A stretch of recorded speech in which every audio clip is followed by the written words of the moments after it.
ഒരിക്കൽ കൂടി ദേവി ഉപാസന ചെയ്യണമെന്ന് ആഗ്രഹമുള്ളവർക്ക് വേണ്ടിയിട്ട് കുറച്ച് കാര്യങ്ങൾ ഇവിടെ ഷെയർ ചെയ്യണം. ഈ വരുന്ന ജൂലൈ 14 മുതൽ 23 വരെയുള്ള ദിവസം നമ്മൾ ആഷാഢ നവരാത്രി എന്ന് പറയും, ഉത്ത നവരാത്രി എന്നൊക്കെ പറയും. അതാണ് നമ്മൾ ആഘോഷിക്കുന്നത്. അപ്പോൾ ഈ ഉത്തം എന്ന് പറയുന്ന വാക്കിൽ തന്നെ രഹസ്യമായിട്ടുള്ളതെന്നാണ് അർത്ഥം. ദേവി ഉപാസനകളെല്ലാം ഒരുവിധം രഹസ്യമായിട്ടുള്ളതാണ്. അതുകൊണ്ട് തന്നെ ഇതുവരെ ദേവി ഉപാസന തുടങ്ങാൻ സാധിച്ചിട്ടില്ലാത്തവർക്ക് ആഗ്രഹമുണ്ടെങ്കിൽ ഈ ദിവസങ്ങളിൽ വ്രതമെടുത്ത് അത് എന്താ പറയുക സ്റ്റാർട്ട് ചെയ്യാം. ദേവി ഉപാസന സ്റ്റാർട്ട് ചെയ്യാം. അപ്പോൾ മാംസാഹാരം ഒഴിവാക്കുക.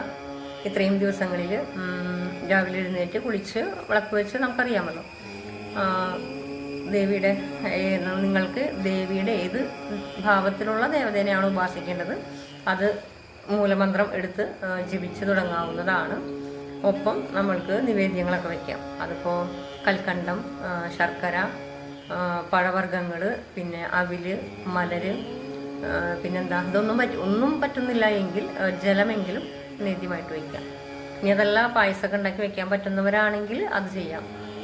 അപ്പോൾ നിങ്ങൾക്ക് എങ്ങനെയായാലും കുഴപ്പമില്ല, നിങ്ങളുടെ കപ്പാസിറ്റി അനുസരിച്ച് കാര്യങ്ങൾ ചെയ്യാം.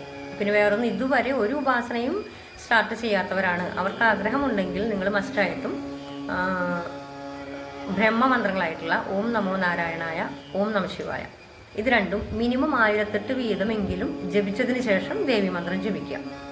അങ്ങനെ പറയാനുള്ള കാരണം, ഞാൻ മുൻപ് തുടക്കത്തിലുള്ള ഒരു വീഡിയോയിൽ ഞാൻ പറഞ്ഞിട്ടുണ്ട്, നമ്മൾ ഏതൊരു ഉപാസന തുടങ്ങിയാണെങ്കിലും എന്താണ് ഈ ബ്രഹ്മമന്ത്രത്തിൽ സ്റ്റാർട്ട് ചെയ്യാൻ പറയുന്നത്, നമ്മൾക്ക് ഡോക്ടർ മരുന്ന് സജസ്റ്റ് ചെയ്യുമ്പോൾ ചില മെഡിസിൻസ് ഭക്ഷണത്തിന് ശേഷം കഴിക്കാൻ പറയും.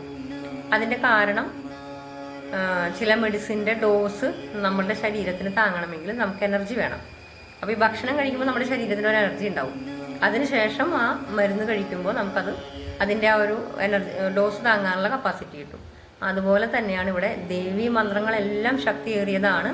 അതുകൊണ്ട് തന്നെ അത് ജപിക്കുന്നതിന് മുമ്പ് നമ്മൾ മെൻ്റലി, ഫിസിക്കലി, ഇമോഷണലി ഒക്കെ നമ്മൾ പ്രിപ്പയർഡ് ആവണം. അതിന് നമ്മളെ സഹായിക്കുന്നത് സാക്ഷാൽ മഹാദേവനും മഹാവിഷ്ണുവും തന്നെയാണ്. അപ്പോൾ അവരുടെ രണ്ടാളുടെ സപ്പോർട്ടോട് കൂടി മാത്രമേ നമുക്ക് ദേവിയിലേക്ക് കടക്കാൻ പറ്റുള്ളൂ. അതുകൊണ്ടാണ് ആദ്യമായിട്ട് ചെയ്യുന്നവർ ഇങ്ങനെ ചെയ്യാൻ പറയുന്നത്. വേറൊന്ന്, വരാഹി സാധനയാണെങ്കിലും ശരി, വരാഹി ഉപാസന.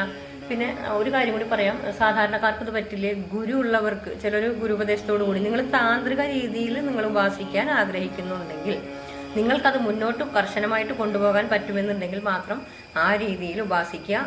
അങ്ങനെ ചെയ്യുകയാണെങ്കിൽ തീർച്ചയായിട്ടും ഒരു ഗുരുവിൻ്റെ സമക്ഷത്ത് നിന്ന് നിങ്ങൾ മന്ത്രം ദീക്ഷ എടുത്തിട്ട് അത് ചെയ്തു തുടങ്ങാം. അല്ലാതെ സാധാരണക്കാരാണെങ്കിൽ മന്ത്രജപം മതി. നമ്മളെ കൊണ്ട് പറ്റാവുന്ന പോലെ പൂജാമുറിയിലാണെങ്കിൽ നിവേദ്യങ്ങൾ അർപ്പിക്കുക. വിശേഷ ദിവസങ്ങളിലും അല്ലാത്ത ദിവസേന പറ്റുമെങ്കിൽ അങ്ങനെ. ഇനി അതല്ല, നിങ്ങൾക്ക് മന്ത്രജപം മാത്രം പറ്റുള്ളെങ്കിൽ അങ്ങനെ വിളക്ക് കൊളുത്തിട്ട് അത് ചെയ്യുക.